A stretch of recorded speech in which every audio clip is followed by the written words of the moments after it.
today we are going to talk all about autumn winter trends for 25, 26 and just do a little recap.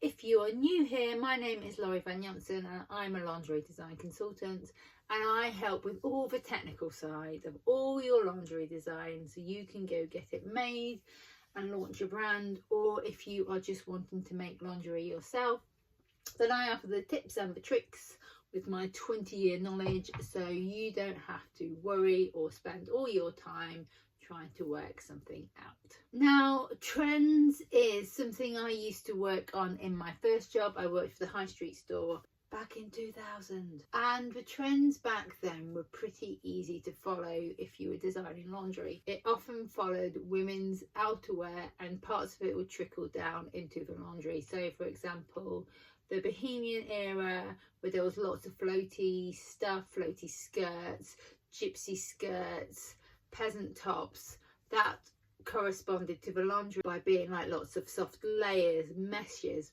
ruffles, lots of ruffles on the bum, lots of frilly elastic. When the neons hit in the year 2002, it echoed through into lingerie. So it worked close side by side, but it would often follow women's wear, so it was easy to predict what was coming on. Now everything works at such a fast pace that you begin to ask yourself, is there any trends?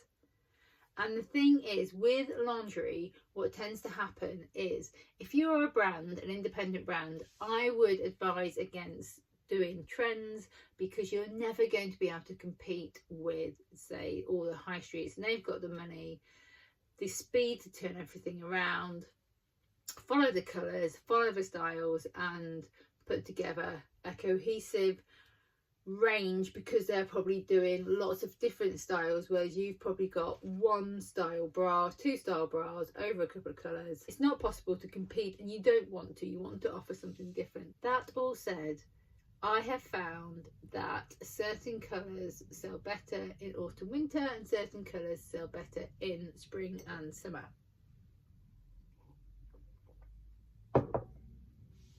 If you're putting together a colour range, as a general look, I would do all the rich colours, all the dark colours come autumn winter, because as people we naturally gravitate towards darker colours come winter, and come spring we want the pastels and we want the brights. So going back to autumn winter 2025-26, the darker colours are all there, the richer colours, but one colour that caught my eye was the poppy red, Pantone number 17-1664.